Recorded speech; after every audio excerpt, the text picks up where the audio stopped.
de ta main. Si tu ne crois pas, reste avec la main comme ça. Mais si tu crois que Dieu va te parler, juste tu lèves ta main. C'est quel méchant. Tu lèves ta main, il envoie ta main. Amen. On croit ce soir que Dieu va nous parler, alléluia. Comme l'a dit le frère tout à l'heure, c'est une histoire de cœur. Tu ouvres ton cœur, il vient, il bénit ta vie, transforme ta vie. Souvent je dis, quand il y a des réunions qui se passent, on dit le pasteur, c'était pas trop ça, ou les cantiques, c'était pas trop ça, il n'était pas trop vrai, vous savez rien. Hein?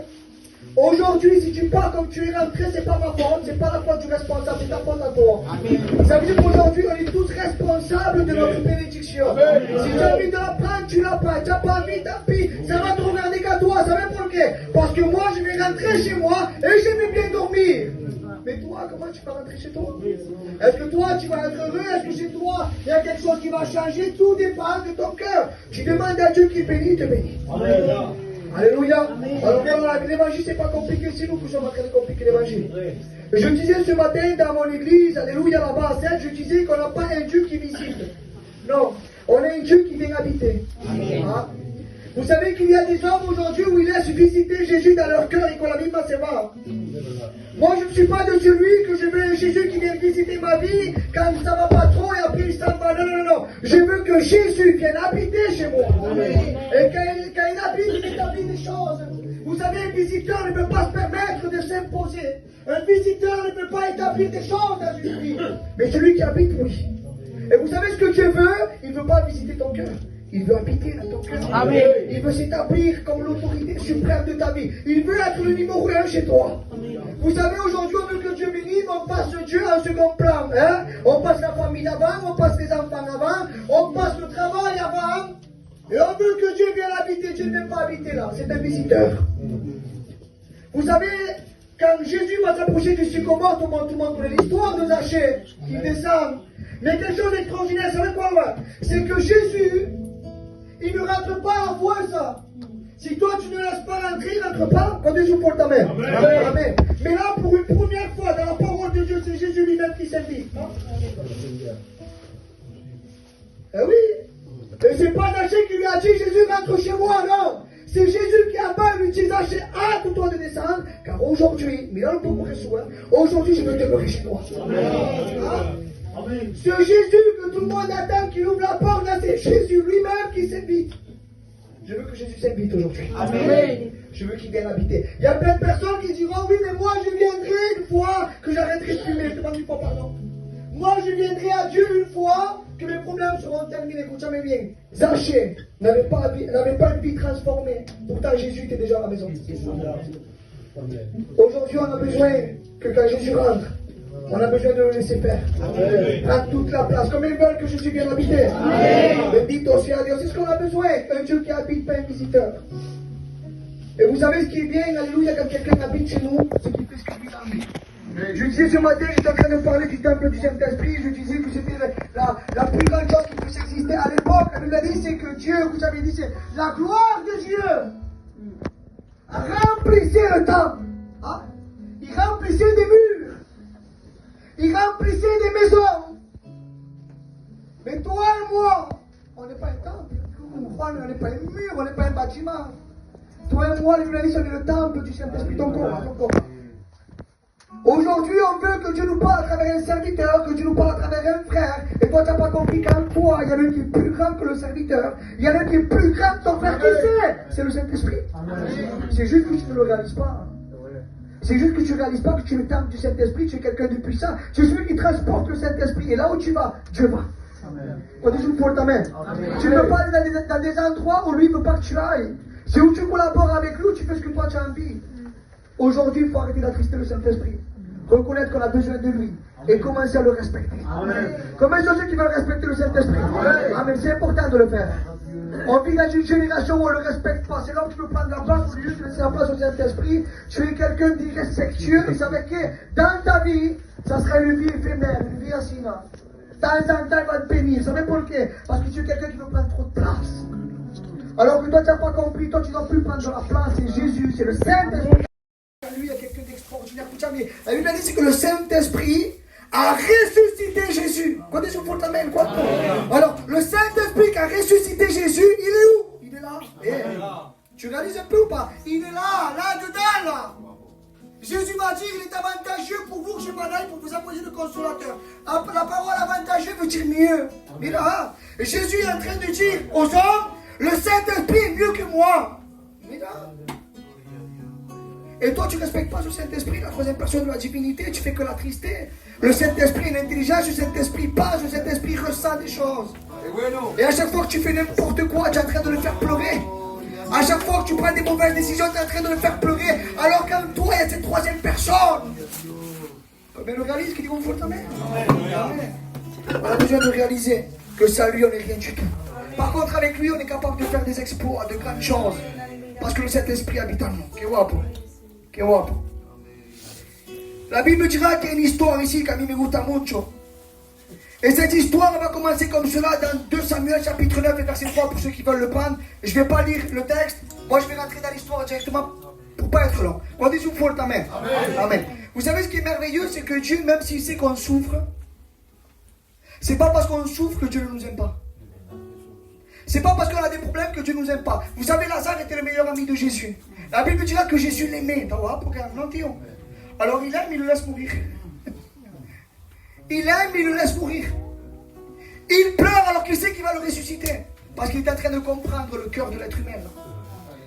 Là, il est en train de comprendre ses sentiments. Il y avait quelque chose qui bougeait. Il est en train de pleurer, quelque chose qu'il n'avait jamais ressenti. Là, il le ressent. Pour quelqu'un qu'il aime, qui sait qu'il va ressusciter. Et Dieu me disait, c'est pas parce que je t'aime que les problèmes vont s'échapper de toi. C'est pas parce que je t'aime que la maladie ne pourra pas frapper ta maison. C'est pas parce que je t'aime, mais à quoi sert l'amour de Jésus? Pour que toi et moi nous puissions rentrer au ciel. Amen. C'est à ça que c'est l'amour de Jésus. Quand tu souffres ta mère, bendito sea Dios.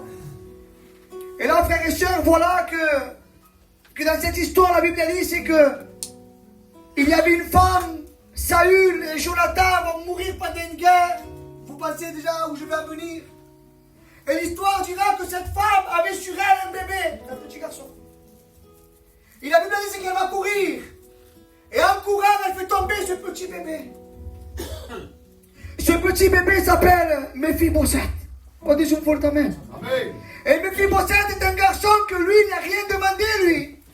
C'est un bébé, un enfant qui est en pleine santé. Mais voilà, à cause d'une femme, parce qu'elle le fait tomber, ce bébé devient boiteux de pieds. Je demande 1000 fois pardon, il devient handicapé. Ce garçon n'a rien demandé. Ce garçon devait avoir dans la lignée la royauté. Ce garçon devait vivre dans un palais. Ce garçon avait un avenir assuré déjà. Mais voilà qu'à cause d'une femme, elle a voulu le sauver, elle court, elle le fait tomber. Et ce petit garçon devient handicapé des 2 pieds. Et je l'ai mis comme cela, lui qui devait être héritier. Lui qui devait prendre toutes ces choses qui étaient magnifiques pour lui. Voilà qu'un accident va basculer sa vie. Un accident va basculer sa vie. Vous savez que toi et moi, nous étions en réalité, nous devons avoir cette lignée royale. Dieu a déposé un rêve chez toi. Côté souffle ta main. Dieu a déposé des promesses extraordinaires. Mais voilà qu'un jour, quelqu'un, peut-être de ta famille, peut-être le serviteur, peut-être quelqu'un de maladroit t'a fait tomber. Peut-être une personne dans ta famille, alléluia, t'a détruit spirituellement parlant. Et il t'a rendu boiteux. Il t'a rendu infirme. Mais aujourd'hui, tu n'arrives plus à te relever. Il y a beaucoup de personnes ce soir qui sont victimes de quelqu'un. Ils n'ont rien demandé. Mais ils sont mal, ils souffrent. Quelqu'un t'a fait du mal alors que tu n'as rien demandé. Toi, ce que tu voulais, c'est être béni. C'est vivre dans la gloire. Mais voilà qu'un chaos est rentré chez toi. Et il t'a rendu handicapé spirituellement parlant. Et aujourd'hui, tu te diras, mais non, qu'est-ce que j'ai demandé, moi? Moi, j'ai rien demandé, j'étais un bébé, tu m'as donné des promesses, il y avait la gloire de Dieu qui m'attendait, là, je me retrouve handicapé. La Bible a dit, c'est qu'il était hors de la société. Plus personne ne le calculait. Ce petit garçon n'était plus dans un palais, non, il était où? Il était rejeté de tout le monde. Ce petit garçon était éloigné, les potosina. Et je l'ai mis comme cela, beaucoup de blessures, souvent ne viennent pas de toi, mais viennent de quelqu'un qui t'a fait du mal. Mais ces blessures aujourd'hui, c'est toi qui les vis. Peut-être ces personnes sont mieux que toi, mais toi tu es en train de vivre avec ces blessures qui sont là. Elles ne sont pas guéries. Mais comme je le dis souvent, je ne sais pas ce que les mains de Jésus ont de spécial. Mais quand il vient intervenir dans un cœur, il répare. Il vient réparer toutes les blessures les plus profondes qui puissent exister. Et je dis souvent, moi, alléluia, la vie est faite de blessures. La vie est faite d'angoisse, de dépression, où les gens nous mènent là-bas, dans un coin. Mais je remercie Dieu, savez pourquoi? Parce que Dieu est venu pour toutes les personnes qui se trouvent blessées ce soir. La Bible dira qu'il y avait un homme qui était possédé. Dans cette ville de Gadara, il était là-bas tout seul. La Bible a dit, je demande une fois pardon pour ceux qui passent par le deuil. Mais c'est la Bible qui dormait entre les tombeaux. Il était dans un cimetière. Et lui, dans un cimetière, vous comprenez bien, il ne parlait pas avec des êtres vivants. Il parlait avec des morts. Et les morts n'avaient pas de réponse. Je ne pouvais pas lui répondre à lui. Lui, sûrement, la Bible a dit qu'il se frappait la tête. Il s'autodestruisait tout seul. C'est ma tabac. Parce que la société l'a poussé là-bas tout seul, possédé par une légion. Alléluia. 6000 soldats, à peu près 6000 démons dans son corps. En plus de ça, il se frappe tout seul. En plus de ça, il est enchaîné. En plus de ça, il est hors d'Israël. Il n'avait pas de contact avec personne. Il est éloigné. Il n'avait pas un cas plus suprême que celui-là. Mais la Bible dira que quelqu'un est rentré dans ce territoire. On dit sous ta main. Ce quelqu'un, c'est pas moi, non. Ce quelqu'un, ce ne sont pas les responsables ou pasteurs, non, tampoco. C'est qui? C'est qui? C'était Jésus. Amen. Jésus a vu qu'il a posé le pied sur cette terre. Il vient en courant, il arrache le chien.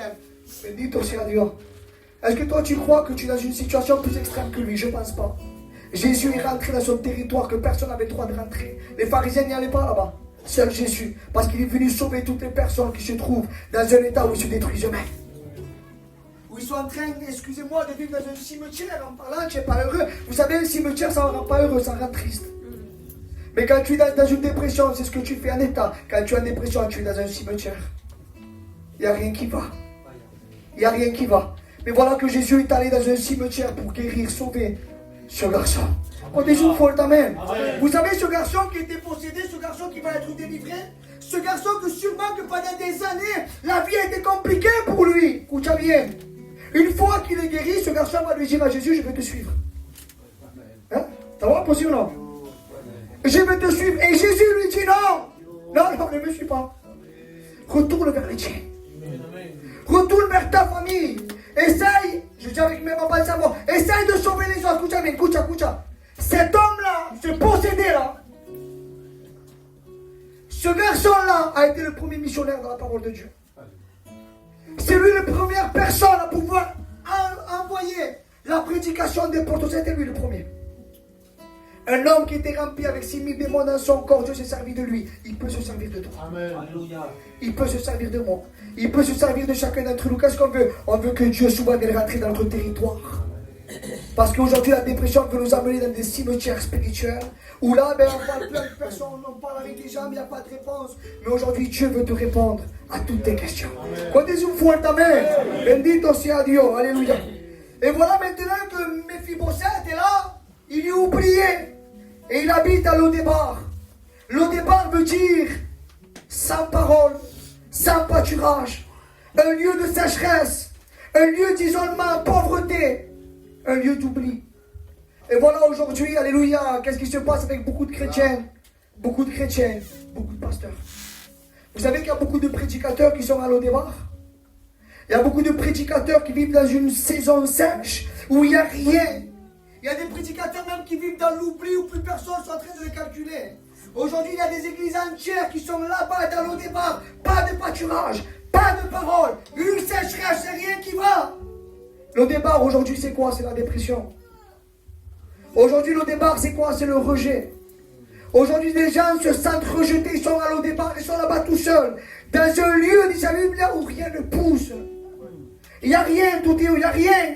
Mais la société, on est tellement blessé qu'au lieu de se tourner vers Dieu, on est dans Lodébar. On est dans un endroit où on est isolé tout seul, où rien ne pousse. Et tu te dirais ce soir, il n'y a rien qui va chez moi. C'est toujours pareil. C'est toujours le même dispute avec ma femme. C'est toujours le même dispute avec mon mari. Il n'y a pas de guérison chez moi. Et il n'y a pas ça, il n'y a pas ça, il n'y a pas ça. Et voilà qu'aujourd'hui, toutes ces personnes ne savent pas comment faire. Mais la Bible dira que voilà qu'un jour, ce garçon qui était dans l'oubli, David, le roi à l'époque, la Bible a dit qu'il va dire quelque chose d'extraordinaire. Il va dire, n'y a-t-il plus personne à qui moi je peux faire du bien? N'y a-t-il plus personne à qui moi je peux faire du bien? Et je l'ai mis comme cela, toi qui n'es rien du tout, moi qui suis rien du tout. La grâce est en train de nous chercher. La grâce est en train de chercher des hommes qui se sentent oubliés. La grâce est en train de chercher des hommes qui se sentent rejetés. La grâce est en train de chercher des hommes, vous savez, qui vivent même dans le péché. La grâce dépasse les opinions des hommes. Aujourd'hui, quand on voit quelqu'un qui pêche, on dit ne reste pas avec lui. Hein? Alors, reste pas avec lui, c'est un mauvais témoignage. Mais la grâce, non. La grâce, elle n'est pas comme roi. La grâce, elle va au-dessus. La grâce, elle va plus loin. Et la grâce, vous savez qu'est-ce qu'elle fait? Elle cherche des pécheurs. Elle cherche des hommes désobéissants. Et le roi David ne cherchait pas un homme qui est fort. Il cherche un homme qui soit utile entre les mains de Dieu. Dieu s'en fout des forts. Il veut des gens utiles. Il veut des gens sur qui il peut se servir.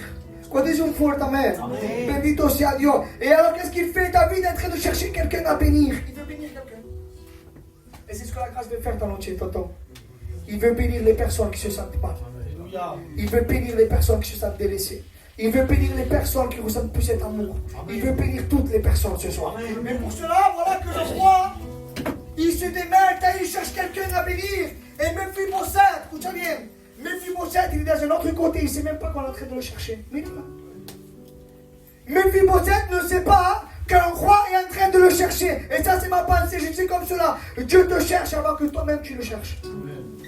Hein? Toi, tu veux te donner le mérite, moi je cherche Dieu. Avant que tu le cherches, il te cherche déjà. Il faut se laisser trouver. Quand il faut il faut se laisser trouver. Bendito sea Dieu. Et voilà que ce garçon, il va, ça y est, il arrive à le trouver. Mais là, il y a quelque chose d'extraordinaire. Vous savez qu'est-ce que c'est? C'est que quand un roi était roi, la descendance de l'ancien roi devait être détruite tous.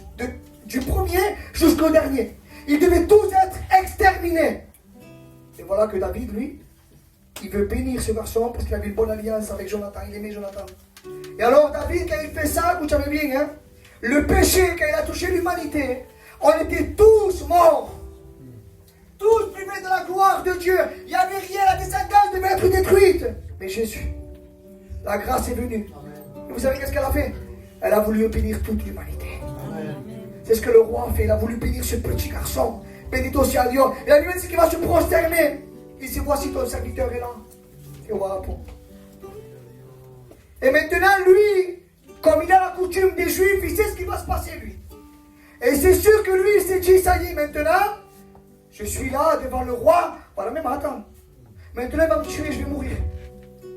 Maintenant, je vais mourir. Ça, c'est la peur que nous on a. Maintenant, je vais être jugé.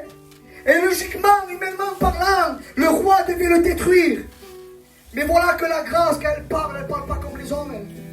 Les hommes, on est ceux qu'on condamne. Toi, tu as une promesse que Dieu t'a fait, mais tu n'es pas valable, tu restes assis. Toi, tu dois faire ça, tu n'es pas valable, tu restes assis. Et ça, c'est l'homme. Mais la grâce va parler.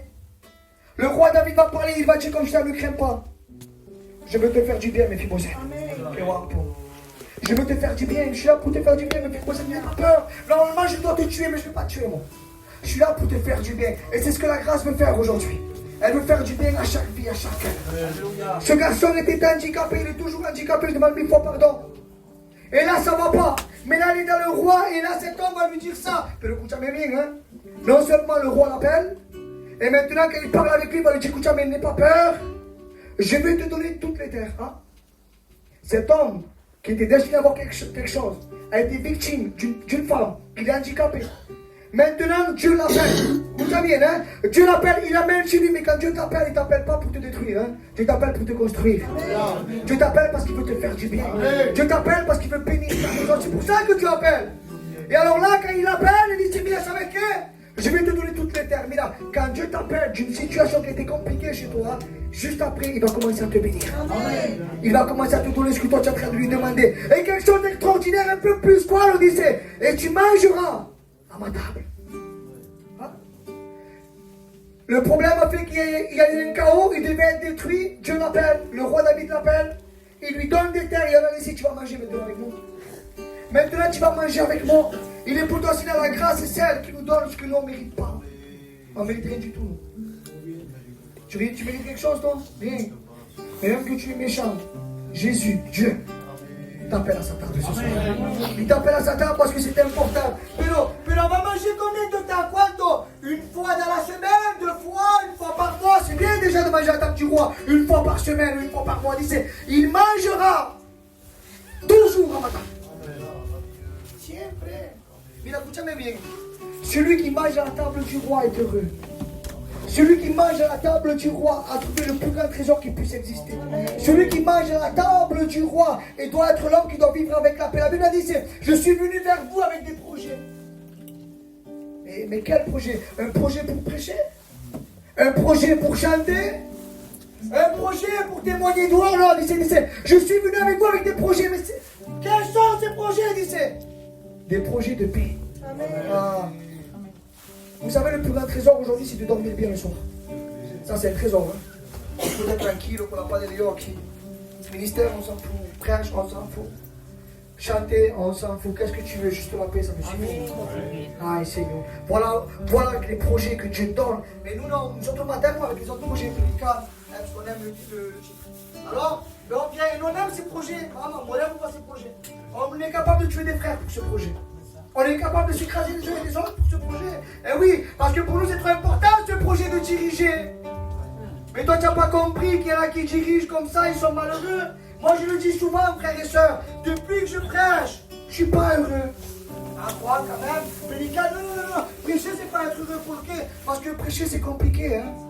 La vie de Dieu, c'est compliqué. La vie de Dieu, c'est le sort de l'homme sur la terre et celui d'un soldat, tu es un guerrier. Et quand tu prêches, c'est compliqué, des choses se lèvent et toi, tu es là. Et des fois, tu dors pas, on dort pas, nous, les responsables. Il y a des nuits où je dors pas. Il y a des nuits où ça va pas, je regarde le plafond et je dis, Seigneur, tu es où là?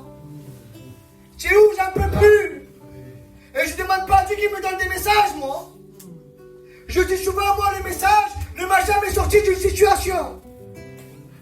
Moi, le message ne m'a jamais sorti d'un problème. Et c'est quoi qui t'a sorti? C'était d'être dans une relation intime avec lui. Fermez mes yeux. Et si Seigneur, tu es mon forte de ti. J'ai besoin de toi. La prière. Les prédications, la prière. La vraie relation avec Jésus. Il y a trop de personnes qui n'ont pas de relation. Et aujourd'hui, c'est la plus forte chose que Dieu nous a donnée. Crois-moi.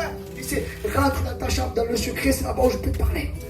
Je disais la dernière fois qu'il y avait pardon, je rentre et j'étais au pour 5 minutes là-bas. Qu'il y avait une différence entre la direction et la relation. La direction, frères et sœurs, vous savez qu'est-ce que c'est? Ce sont tous les plans que Dieu a tracés. C'est mon ministère, c'est l'église. Et là, dans cette direction-là, il y a beaucoup de bruit. Et le bruit, c'est compliqué. C'est là où on galère à entendre la voix de Dieu. Parce que dans nos cœurs, il y a trop de bruit. Dans nos vies, il y a trop de bruit. Alors qu'est-ce que Dieu fait? Il me disait à moi souvent, crois la direction, elle est bonne, mais il y a trop de bruit. J'ai envie de te parler, mais moi, pourquoi je ne parle pas dans le bruit? Moi, je parle dans le calme. Et quand Dieu me disait ça, je disais à Dieu, mais non, comment je fais? Je suis dans une direction, là, il y a trop de bruit. Je prêche, mais il y a trop de bruit dans ma tête. Et Dieu me disait, attends, je vais ouvrir une porte. Elle va répondre, tonton. Alors, je vais ouvrir une porte. Quand je disais ça à Dieu, je disais, mais. Et je faisais comme cela chez moi, comme si je rentrais dans une porte. Et il me disait, tu sais quoi, quand tu veux te reposer, tu vas où? Et je disais à Dieu, je vais dans ma chambre. Pourquoi? Il disait, parce que dans ta chambre, il n'y a pas de bruit. Mais c'est là-bas que Dieu parle. Amen. C'est là-bas que Dieu parle. C'est dans la relation que Dieu parle. Il y en a qui veulent prêcher. Il y en a qui veulent prêcher dans la direction, mais ils n'ont pas de relation. Mais là, s'il n'y a pas de relation, arrête de prêcher. S'il n'y a pas de relation, arrête de faire alléluia ce que tu es en train de faire. Aujourd'hui, la base principale, ce n'est pas la direction, c'est la relation. Amen. Alléluia. Et vous savez, même si la vie dans la direction nous fait du mal, elle nous frappe, elle est envoyée, on est dans la direction, c'est compliqué. À chaque fois que tu veux que Dieu te parle, il te suffit d'ouvrir une porte. Dans cette relation, il te bénit, il te restaure, il bande tes plaies, et après tu peux ressortir dans la direction. Amen. Et la vie est faite comme ça. De direction, de relation, mais moi je ne veux pas que la direction soit ça ma priorité. Moi ce que je veux, que ce soit la relation. C'est la relation la priorité de l'être humain aujourd'hui. Si tu n'es pas heureux, la direction à moi ne me rend pas heureux. La direction à moi me complique la vie. La direction à moi, des fois, me mène à faire des choses qu'il ne faut pas parce que c'est dur. Alors qu'est-ce qu'il faut faire? Il dit au simple Dieu, Seigneur, la relation, ça vaut tout l'or du monde. La relation que tu as avec Jésus, ça vaut toutes mes prédications réunies. Et dit au Seigneur, vous savez, dans la direction, vous savez qu'est-ce que je fais Dieu dans la direction? Et je suis un pro pour ça. Peut-être que toi non, mais moi, oui, regardez. Moi, dans la direction, je mets un masque. Eh ouais. Parce que je suis obligé de rigoler, même si ça va pas, hein. Je suis obligé de montrer que je suis là, je suis responsable, vous comprenez bien, de l'église de Sèvres, et je ne peux pas montrer les faiblesses. Alors j'ai un masque. Et je prêche. Et j'envoie, yes, soyez l'autre, on est des phénomènes ici derrière, on est des phénomènes. Mais quelque chose d'extraordinaire dans la relation que je ne fais pas dans la direction. Vous savez quoi? Dans la direction, je suis obligé de garder le masque. Par contre, quand je rentre dans la relation, vous savez qu'est-ce que je fais? Quand je rentre dans la relation, qu'est-ce que Juan? J'enlève le masque. Parce que Dieu me connaît en vérité. Dans la relation, je dis à Dieu, Seigneur, ouvre-moi. Dans la relation, je dis à Dieu, Seigneur, perfectionne-moi. Dans la relation, je dis à Dieu, Seigneur, transforme-moi. Tu vois tout ce qu'il y a de mauvais là. Enlève-le. Mais la direction ne m'enlève rien. C'est la relation qui m'enlève les choses. C'est la relation qui me dépouille. Alors aujourd'hui, ça avec elle. Même si on mène une vie, on dirait qu'elle est moquée. C'est juste de la direction. C'est juste, alléluia, superficiel. Mais la vraie vie de Dieu, elle ne se vit pas dans la direction. Elle se vit dans le secret, dans la relation. Il n'y a pas comme la relation. Et celui qui a une vraie relation avec lui, c'est lui l'homme le plus heureux. Quand des jours pour ta main. Si tu vivrais une relation, non, t'es pas prédicat. Si tu vivrais une vraie relation, tu ne te tues pas pour un poste. Car celui qui vit la relation est l'homme le plus heureux de la terre. Amen. Si tu ne l'es pas, c'est que tu es juste à côté de la plaque, c'est tout. Quand des jours pour ta main. Amen.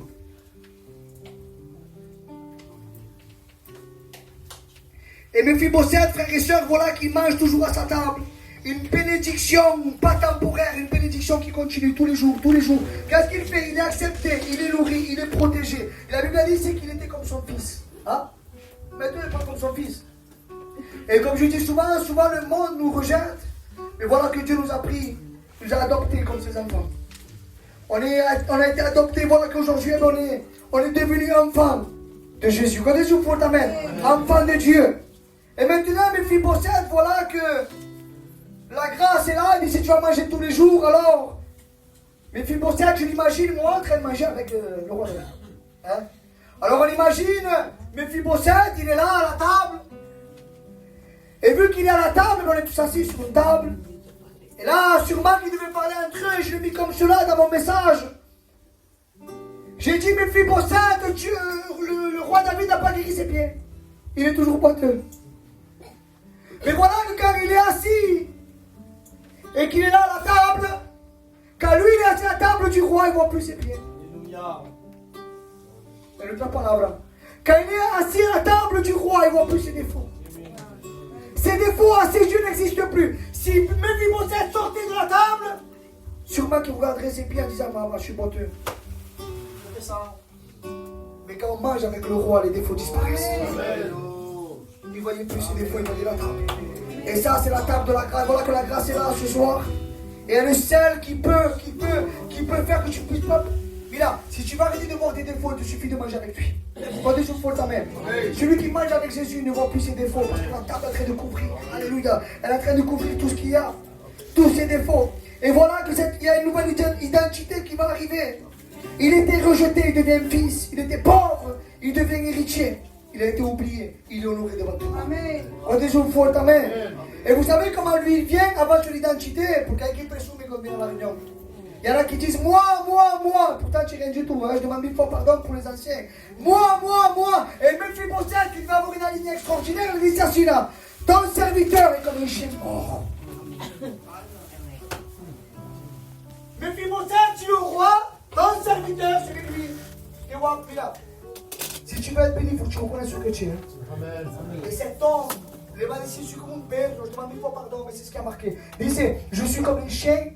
Regardez, il n'y a pas plus rabaissant que se comparer. Un chien, si ou non? Non? Si? Muy bien. Alors là, par la position, je suis comme un chien, il va plus loin. Un chien mort. Il n'y a pas plus écrasé que ça. Et quand tu t'écrases, c'est là où tu te relèves. Amen. Il va falloir s'écraser. Et cet homme a compris, si je suis comme un chien mort. Je n'ai plus rien. Bendito sea Dieu, je l'ai mis comme cela. Aujourd'hui, on est blessé par la vie. On pense ne rien avoir. Mais le roi nous appelle. On dit pour ta main. Le roi nous appelle. Bendito sea Dieu. On a besoin ce soir d'entendre la voix de Jésus. D'entendre la voix de Dieu. Alléluia. Vous savez le problème qu'il y a aujourd'hui? Mila, si toi tu parles avec quelqu'un, si toi aujourd'hui tu veux recevoir mes informations, il ne faut pas que tu parles. Si toi tu ne parles pas, tu m'écoutes. Si ou non? Bueno. Alors, dans le ciel, souvent Dieu veut te parler, mais comme toi tu fais que parler, il ne peut pas te parler. Amen. Aujourd'hui, on veut donner des ordonnances à Dieu. Seigneur, non, mais et tu ne laisses pas parler. Mais Dieu veut que tu écoutes. Amen. Dieu veut qu'on sache écouter. Dans Isaïe, tu as comme cela, c'est réveille mes oreilles. Pourquoi? Parce que j'ai envie d'entendre ta parole. Réveille mes oreilles. Ces oreilles, il faut les réveiller. Il faut écouter la voix de Dieu. Vous savez, Samuel, quand Dieu lui parle, et non va plus soumis, il dit non, Seigneur, j'ai un truc à te dire. Non, il dit parle. Ton serviteur t'écoute. C'est ça. Si tu veux que Dieu te parle, il va falloir que toi tu arrêtes de parler. Si tu veux que Dieu te parle, il va falloir que tu restes dans le silence. Alléluia. Et quand toi tu vas arrêter de parler, c'est lui qui va commencer à parler. Et quand lui va parler, c'est là où toi il faut que tu aies ses oreilles de disciple. Mais voilà qu'aujourd'hui il y a des hommes et des femmes qui viennent avec des couteaux pour couper des oreilles. Eh oui.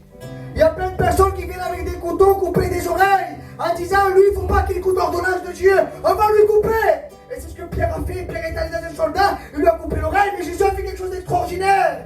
Il savait que la relation l'écoute était trop importante. Et Jésus prend l'oreille par terre. L'homme, maman, mira, les hommes veulent que tu puisses arrêter de parler avec Dieu. Les hommes veulent que tu puisses arrêter d'écouter ce que Dieu te dit. Et vous savez ce que Jésus fait? Il prend l'oreille, il se recolle entre la plaque. C'est pourquoi il le recolle? Parce qu'il ne veut pas qu'il perde la connexion avec lui. Il est en train de dire à cet homme, il a Pierre, tu ne comprends pas, tu es en train de faire n'importe quoi, toi. Tu es en train de couper une oreille alors que moi cette oreille j'en ai besoin parce que je veux qu'il écoute ma parole. Pas de micro ta main. On a besoin ce soir que Dieu vienne. Alléluia. Que Dieu vienne ressusciter ses oreilles là. Parce qu'on est en train de faire n'importe quoi, on écoute n'importe quoi, toutes ces choses sont en train de contaminer nos vies. Aujourd'hui on ne veut plus être contaminé. Faisons attention à ce que nous écoutons. Les gens disent les oreilles sont la porte d'entrée aux pensées. Faisons attention. Vous savez, si Dieu te parle, le diable te parle aussi. Alléluia. Le serpent a parlé dans le jardin d'Éden, là où il y avait la présence de Dieu. Tu crois qu'il ne va pas parler ici? Il parle ici aussi. Il parle chez toi. Et il parle dans ton travail. Et tout le coup, et aujourd'hui, il faut fermer ses oreilles à l'ennemi. Fermer ses oreilles.